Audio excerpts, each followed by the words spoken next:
प्रिय सुमित भैया, आज इतने सालों बाद तुम्हें इतने करीब से देखा। अचानक ही देख लिया समझो। परसों हॉस्पिटल से लौटते वक्त ही नज़र पड़ी। राय परिवार की हवेली के सामने तुम्हारी बड़ी सी गाड़ी खड़ी थी। मैं अपनी ड्यूटी ख़त्म करके लौट रही थी। हेल्थ वर्कर्स के लौटने का कोई फिक्स टाइम तो होता नहीं, तुम तो जानते ही हो। यह खत तुम्हारे पास भेजना है, यही सोचकर लिखने बैठी। सच कहूँ तो आज भी मैं बहुत शर्मीली हूँ, इसलिए अपने दिल की बात या खुशी जतानी हो तो लिखने के अलावा कोई रास्ता नहीं दिखता। मुंह से तो कुछ कह ही नहीं पाती। तुम्हारी भाषा में कहें तो होठों पर जैसे सेलो टेप लगा हो। अचानक देखा दूसरी मंजिल की बालकनी में वही जाना पहचाना चेहरा, ठीक वैसे ही खड़े थे जैसे मेरे स्कूल से लौटते वक्त खड़े रहते थे। यकीन करो, एक पल के लिए मेरी धड़कन ही रुक गई थी। ऐसे लगा जैसे मैं अचानक से आदर्श विद्यापीठ के क्लास 9th में पहुंच गई हूँ। वही नीली बॉर्डर वाली सफ़ेद साड़ी, दोनों तरफ चोटियाँ झुलाए लौट रही हूँ। तुम तब नए नए मेडिकल कॉलेज में दाखिल हुए थे। होठों के ऊपर हल्की हल्की मूछें उभर आई थी। उसी बालकनी से बिना किसी वजह से आवाज़ लगाते, अरे स्नेहा, आज हाफ डे है क्या? मैं आवाज़ की तरफ देखकर मुस्कुराती। तुम हाथ में किताब लिए बालकनी के इस कोने से उस कोने तक टहल रहे होते। मैं कहती, कल स्पोर्ट्स डे है इसलिए आज जल्दी छुट्टी हो गई। फिर पलटकर पूछती, तुम आज कॉलेज क्यों नहीं गए? तुम हल्की सी मुस्कान के साथ कहते, तू कब लौटेगी यही देखने के लिए। हमारे कॉलेज में तो लड़कियों की बहुत कमी है रे, इसलिए तेरी जैसी बंदर का इंतजार कर रहा हूँ, समझी? इश, कहते ही मैं साड़ी का पल्लू कमर में कसती और भाग निकलती। स्कूल आने जाने के रास्ते में उस बालकनी की तरफ एक नज़र उठाकर देखना जैसे मेरी आदत बन गई थी। कभी चाची जी तो कभी तुम्हारी बहन से आंखें मिल जाती, फिर भी इसी उम्मीद में देखती कि शायद तुम दिख जाओ। कभी कभी तुम्हारा दीदार हो ही जाता था। एक दिन तेज बारिश हो रही थी, मानो आसमान में सुराख हो गया हो और मूसलाधार पानी बरस रहा हो। मैं पूरी भीग चुकी थी। तुम शायद वॉकमैन पर गाने सुन रहे थे। मुझे देखते ही चिल्लाकर बोले, अरे स्नेहा, क्या बिल्कुल भी अकल नहीं है? इस भीगे कपड़ों में पूरे बाजार के बीच से कूदती आ रही है। मैंने बेवकूफों की तरह कहा था, छाता जब पानी ही नहीं रोक पा रहा तो अब मैं क्या करूं? तुमने गुस्से से कहा, थोड़ी देर रुक नहीं सकती थी बारिश थमने तक? पूरे बाजार के लोग तुझे इस तरह भीगे कपड़ों में देख रहे हैं। मैं उस दिन भी कुछ समझे बिना बस मुस्कुरा दी थी। कुछ दिनों बाद मोड़ पर रुककर तुमने कहा था, सुन स्नेहा, उस रणवीर नाम के लड़के से ज्यादा बात मत किया कर। याद रखना, तू सिर्फ मेरी है। पहले तो मैं हैरान रह गई, फिर शर्म से मेरा चेहरा लाल हो गया। उस दिन से मैं दिल से मानने लगी थी कि मैं सिर्फ सुमित भैया की हूँ, भले ही पूरी दुनिया इधर की उधर हो जाए। मुझे बस इतना पता था, मैं तुम्हारी हूँ। मई की कड़कती धूप में भी मैं जानबूझकर उस बड़ी हवेली के सामने से गुजरती और मन ही मन उस सफेद हवेली को अपना ससुराल मानकर खुद ही मुस्कुरा देती। तुम बालकनी से कागज का गोला बनाकर खत फेंकते और कहते, अरे स्नेहा, कल जवाब देना। माता पिता और भाई बहनों की नजर बचाकर वह खत पढ़ना किसी जंग से कम नहीं था। फिर भी घर के पीछे आम के बगीचे में बैठकर मैं उन 10 लाइनों के खत को कम से कम 10 बार पढ़ती थी। हर बार शर्म से मेरे गाल लाल हो जाते, पलकें भारी हो जाती और आंखों के सामने तुम्हारी बड़ी बड़ी आंखें तैरने लगती।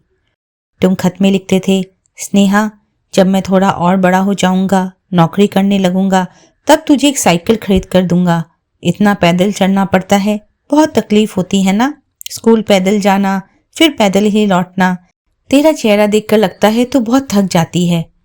तुम जानते हो सुमित भैया, उसके बाद से जैसे मेरे पंख निकल आए हो। मुझे बिल्कुल थकान महसूस नहीं होती थी। पढ़ाई में तो मैं हमेशा से अच्छी थी। हालांकि पिताजी की छोटी सी दुकान से हम सबकी ट्यूशन फीस दे पाना आसान नहीं था। बाकी भाई बहनों को भी तो पढ़ना था। एक दिन मैंने यही बात तुम्हें खत में लिखी थी। अगले ही दिन तुमने जवाब दिया, शनिवार और रविवार मेरे घर आ जाना, मैं तुझे पढ़ाऊंगा। वह दिन मुझे आज भी याद है। बैगनी रंग की एक फ्रॉक पहनकर मैं डरते डरते तुम्हारे घर के दरवाजे पर खड़ी थी। चाची जी ने मुस्कुराकर पूछा, क्यों स्नेहा, तू यहाँ क्या करने आई है रे? मुझे समझ नहीं आ रहा था कि क्या कहूँ।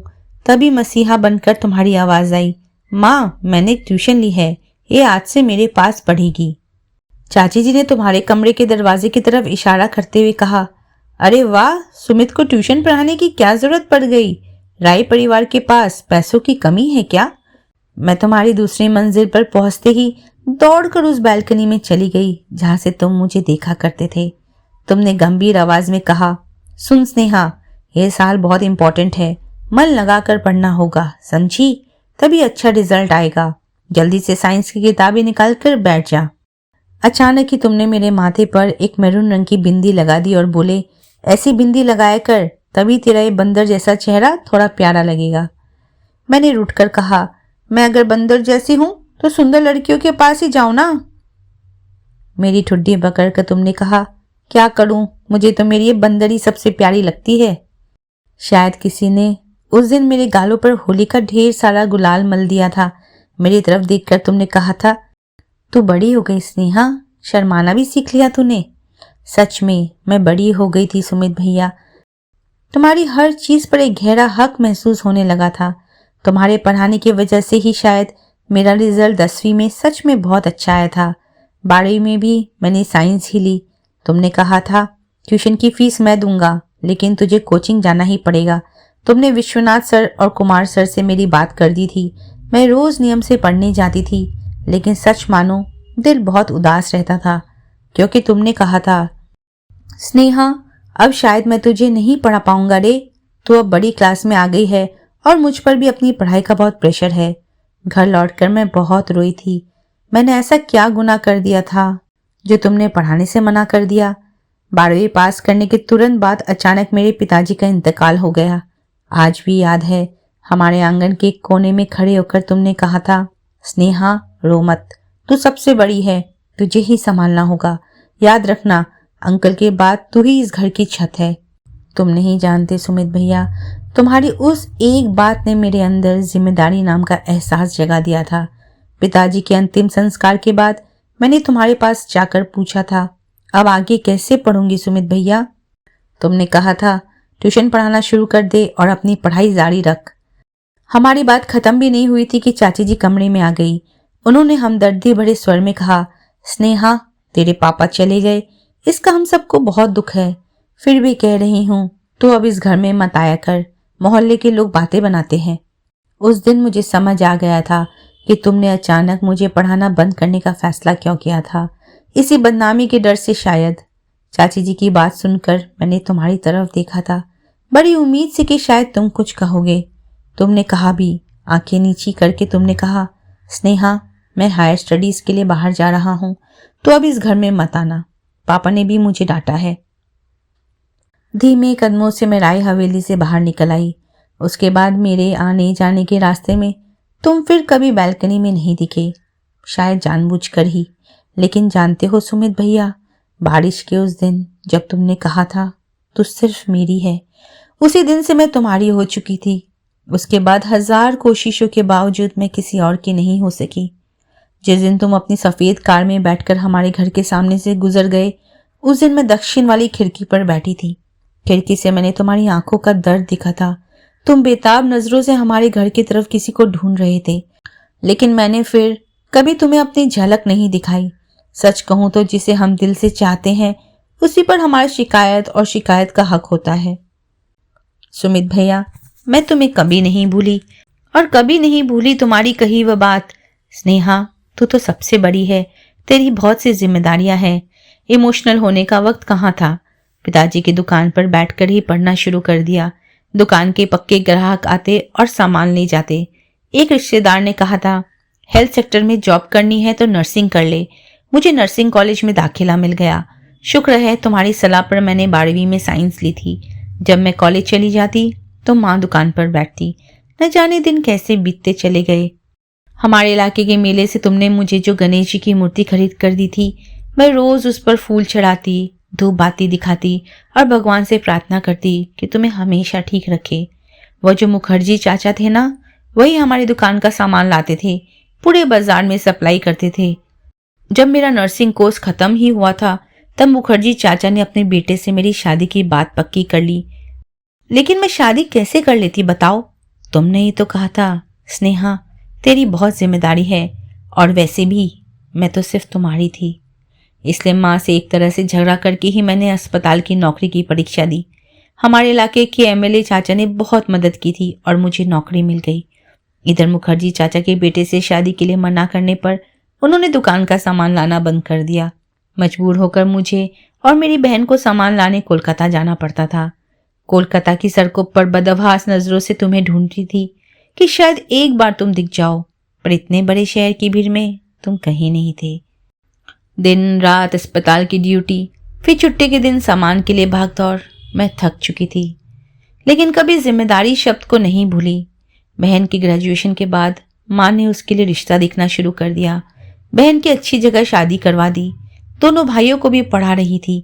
न जाने क्यों उसके बाद से हमारे घर में स्नेहा नाम की लड़की एक जरूरत बन गई। भाइयों के स्कूल की फीस से लेकर माँ के दर्द का बाम लाने तक अकेली मैं ही बची थी। यहाँ तक कि बहन के ससुराल वाले 30 त्योहारों में कम तोहफे भेजने पर ताने देने की धमकी देते थे। सबके लिए खरीदारी करने के बाद मैं अपने लिए कुछ सस्ता सा खरीद लेती, लेकिन मरून रंग की बिंदी खरीदना कभी नहीं भूलती थी। अचानक अस्पताल में किसी ने कहा, जानती हो स्नेहा, तुम्हारे मोहल्ले के डॉक्टर सुमित राय वापस आ रहे हैं। तुम्हारा नाम सुनकर मैं चौंक गई। हिचकिचाते हुए पूछा, सुमित? क्या राय साहब के बेटे? उसने सिर हिलाकर कहा, हाँ, हफ्ते में एक दिन घर पे फ्री में मरीज देखेंगे। कितने सालों बाद फिर से माथे पर सलीके से मरून बिंदी लगाई, आंखों में काजल लगाया, अपनी खुशियों की चाबी पाने की उम्मीद में फिर से सपनों के रंग सजाए। तुम्हारी बड़ी सी लाल गाड़ी हमारे मोहल्ले में आई। कानों में वही बरसों पुरानी बात गूंज रही थी, सुन स्नेहा, तू सिर्फ मेरी है। अचानक तुम्हारी गाड़ी हमारे घर के दरवाजे पर रुकी। गेट पर खड़े होकर तुमने आवाज दी, स्नेहा। मैं पहले की तरह ही बदहवास भागकर तुम्हारे सामने आई। तुमने पूछा, कैसी है रे, पहचान रही है? मैंने सिर हिलाकर पूछा, सुमित भैया, इतने साल गांव क्यों नहीं आए? तुमने हल्की मुस्कान के साथ कहा, माता पिता के जाने के बाद मैं नॉर्थ बंगाल चला गया था। वहीं मेडिकल कॉलेज में पढ़ रहा था, इसलिए आना नहीं हुआ। वैसे भी पापा ने मना किया था। वहां से लौटा भी तो शहर वाले फ्लैट में रहता था। मैंने कहा, सुमित भैया, मैं अभी यहाँ के अस्पताल में नर्स हूँ। कितनी बार तुम्हें ढूंढा। तुमने हंसकर कहा, वाह, ये तो बहुत अच्छी खबर है। उस दिन तुमने और कुछ क्यों नहीं कहा सुमित भैया?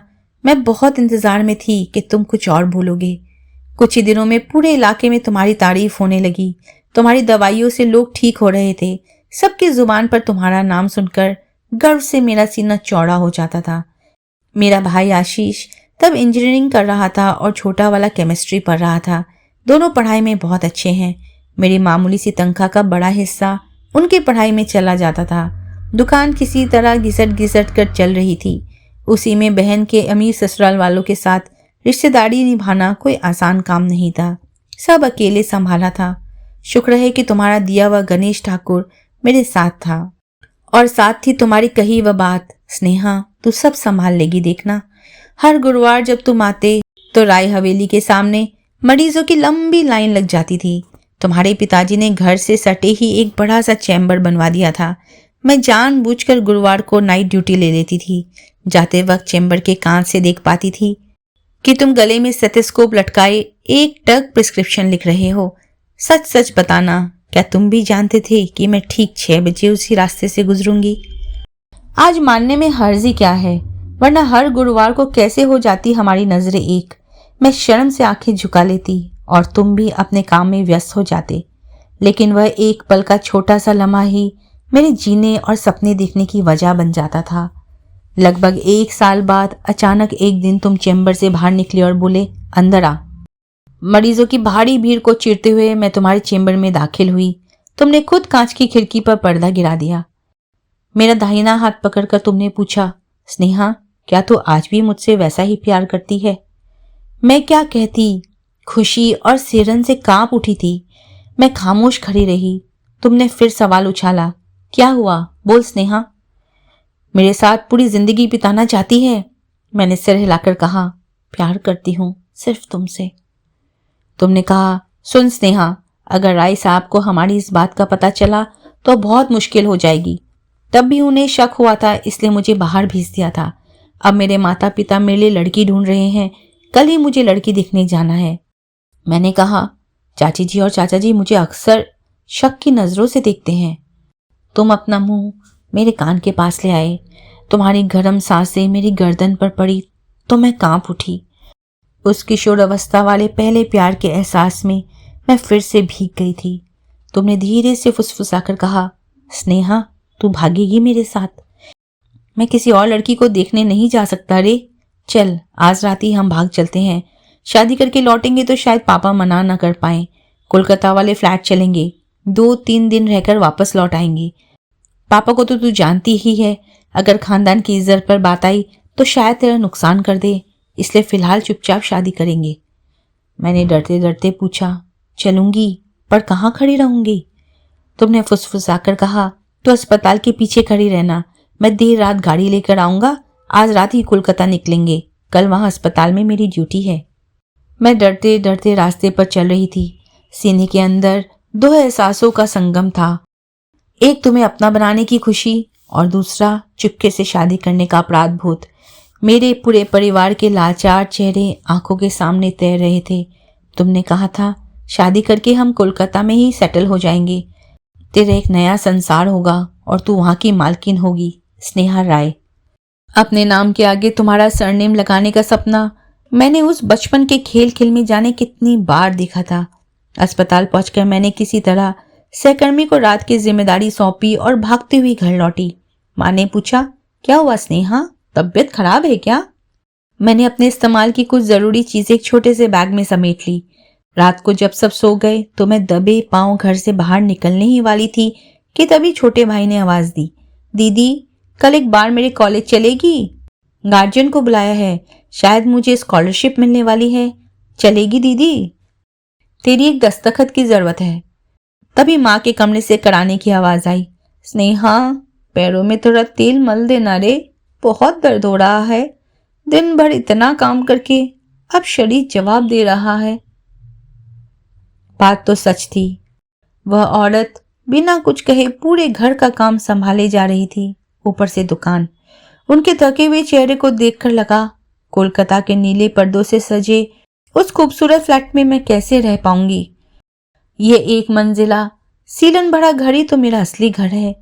छोटे बैग को अपने कमरे में रखकर मैं मालिश का तेल लेकर माँ के पैरों के पास बैठ गई। माँ ने कहा, तेरे बिना ये घर अंधेरा है रे स्नेहा, तू तो दुर्गा है इस घर की। मैंने माथे की मरून बिंदी को खुरच कर निकाल दिया। दरवाजे पर खड़े भाई को दिलासा देते हुए कहा, कल चलूंगी तेरे कॉलेज। सारी रात मैं करवटें बदलती रही। दिल कर रहा था कि भागकर तुम्हारे पास आऊं और माफी मांग लूं, पर मैं कुछ नहीं कर सकी। शायद इसी को हालात कहते हैं सुमित भैया। हमारे जैसे मिडिल क्लास घरों की बड़ी बेटियों की लाचारी का नाम ही यही है। अगले दिन अस्पताल जाकर चौकीदार से पता चला कि रात 11 बजे के बाद डॉक्टर सुमित राय मुझे ढूंढते हुए आए थे। जब उन्हें पता चला कि मैं चली गई हूं तो वे थोड़ी देर खड़े रहकर लौट गए। जाते जाते कह गए, अपनी बात की कीमत रखना सीखना चाहिए स्नेहा को। अगले गुरुवार मैं डरते डरते तुम्हारे चेंबर की तरफ देख रही थी, लेकिन तुमने आंख उठाकर भी नहीं देखा। ऐसे न जाने कितने गुरुवार बीत गए, पर तुमने अपनी स्नेहा की तरफ कभी नहीं देखा। सोचा था एक बार तुम्हारे सामने जाकर कहूं कि मैं मजबूर थी, लेकिन हिम्मत नहीं हुई। तुम्हारे प्यार को ठुकराकर मैंने जो गुनाह किया था, शायद उसकी कोई माफी नहीं थी। फिर 1 और साल बीत गया। मेरा एक भाई नौकरी पर लग गया। माँ ने कहा कि भाई की शादी करके बहू लाएंगी। किसी ने मेरी शादी की बात नहीं की। बहन का बेटा मुझे मौसी कहकर बुलाता था, पर किसी ने मुझे माँ नहीं कहा। जानते हो सुमित भैया, जिस दिन राय हवेली के सामने बड़ा सा पैंडल सजा था, भाई ने आकर कहा, जानती हो दीदी, सुमित भैया की परसों शादी है। उस रात मैं बारिश में भीगती रही। मेरी आंखों के आंसू और बारिश की बूंदें मिलकर एक हो गई। मोहल्ले के लोग कह रहे थे कि तुम्हारी पत्नी बहुत खूबसूरत है और पेशे से प्रोफेसर है। इसे कहते हैं राजा रानी की जोड़ी। तुमसे माफी मांगने का मौका ही नहीं मिला। मेरी कनपट्टी के बाल सफेद होने लगे। मेरे दोनों भाइयों की शादी हो गई, वे अच्छी नौकरियां में हैं। हमारा वह 1 मंजिला घर अब 3 मंजिला बन गया है। देखा है तुमने? क्या कभी उस तरफ देखा भी था? मेरी भाभियां कभी कभी नाक भौं सिकोड़ती हैं कि अविवाहित बड़ी ननद उनके सिर पर बैठी है। अक्सर भाई और भाभियों की बातें कानों में पड़ जाती है। दीदी की शादी क्यों नहीं की? क्या किसी ने पसंद नहीं किया? भाई हंसकर कहते हैं, बड़ी दीदी से शादी कौन करता, कभी कोई रिश्ता आया ही तो नहीं। अब मैं 48 साल की अधेड़ महिला हूँ। माँ बिस्तर पर है, उनकी देखभाल मैं ही करती हूँ। नौकरी पेशा बुआ होने के कारण नाते पोते अपनी फरमाइशें मुझसे ही पूरी करवाते हैं। मेरी तनख्वाह भी बढ़ गई है, अब अच्छे पैसे मिल जाते हैं। माँ की दवाइयाँ और डॉक्टर का खर्च निकालने के बाद भी काफ़ी पैसे बच जाते हैं। सुमित भैया, कल तुम्हारा बेटा सड़क पर क्रिकेट खेल रहा था। मुझे देखकर बोला, aunty please pass the ball. Aunty सुनते ही सीने के अंदर दिल धड़क उठा। तुम्हारे बेटे को तो मुझे माँ कहना चाहिए था, है ना? आज भी मुझसे रूठे हो तुम। एक वक्त था जब तुमने मेरी ट्यूशन की फीस दी थी, मुझे मुफ्त में पढ़ाया था। वे सारे कर्ज कभी चुकाए ही नहीं गए, पर तुम तो मेरे अपने हो, कर्ज चुकाती भी क्यों? इसलिए कहती हूँ, तुम्हारे बेटे के लिए मैंने जो कुछ भी किया उसके लिए पैसे देकर मेरा अपमान मत करो। जब तुम्हारी पत्नी तुम्हारे बेटे को लेकर अस्पताल आई तब नाइट ड्यूटी डॉक्टर नहीं पहुंची थी। मजबूरी में सिर के कटे हुए हिस्से पर मुझे ही टाके लगाने पड़े। हाँ, खून का इंतजाम भी मैंने ही किया था। तुम्हारी पत्नी ने मेरे दोनों हाथ पकड़कर कहा, मेरे पति बहुत बड़े डॉक्टर हैं, लेकिन वे आज यहाँ नहीं हैं। क्या आप सुमित राय को जानती हैं? मेरे होठ कांप उठे। मैं क्या कहती? जानती हूँ, मैं तो उन्हें अपनी रूह से जानती हूँ। पर मुंह से कुछ नहीं कह सकी, बस सिर हिलाकर कहा, हाँ। तुम्हारी पत्नी ने कहा कि तुम्हें लौटते लौटते रात हो जाएगी और मेरे एहसानों का शुक्रिया अदा किया। सुमित भैया, तुम्हारे बेटे का चेहरा बिल्कुल 9th क्लास वाले तुम्हारे चेहरे जैसा है। वही गुस्सेल आंखें। मैंने तुम्हारे बेटे के गाल चूम लिए, इतना असीम सुकून मिला। बार बार यही लग रहा था कि ये तुम्हारा बेटा है। सुमित भैया, सुना है तुमने कहा है कि तुम स्नेहा का कर्ज उतार दोगे। अपने बेटे की ऐसे वक्त पर मदद करने का कर्ज उतारोगे, उतार पाओगे? यह तो इतने सालों का दर्द है, क्या इसे चुका पाना मुमकिन है? इतने सालों तक मैं सिर्फ तुम्हारी होकर रह गई, क्या उसका कर्ज कभी चुका पाओगे? तुम लोग खुश रहना सुमित भैया, मैं भी ठीक हूं।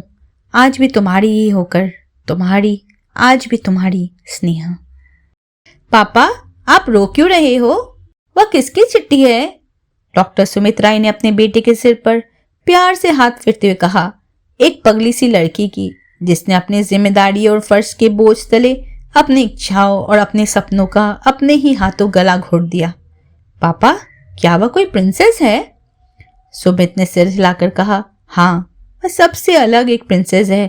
अपनी जिम्मेदारियों पर अडिग, अपने प्यार में अटूट, वादों पर यकीन करने वाली। अकेलेपन के घने अंधेरे में भी वह सबसे ज्यादा चमकती है। वह सच में बहुत अनोखी है, मेरी स्नेहा। सुमित ने भारी आवाज में फुसफुसाते हुए कहा, मुझे इस तरह उम्र भर के लिए अपना कर्जदार बनाकर छोड़ दिया तूने स्नेहा।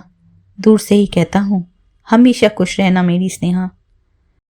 दोस्तों, अगर आपको ये कहानी अच्छी लगी है तो प्लीज़ लाइक, कमेंट और शेयर करना ना भूलें। और अगर आप चैनल पर नए हैं तो ज़रूर सब्सक्राइब करके मेरे साथ बने रहें। धन्यवाद। अपना ख्याल रखें।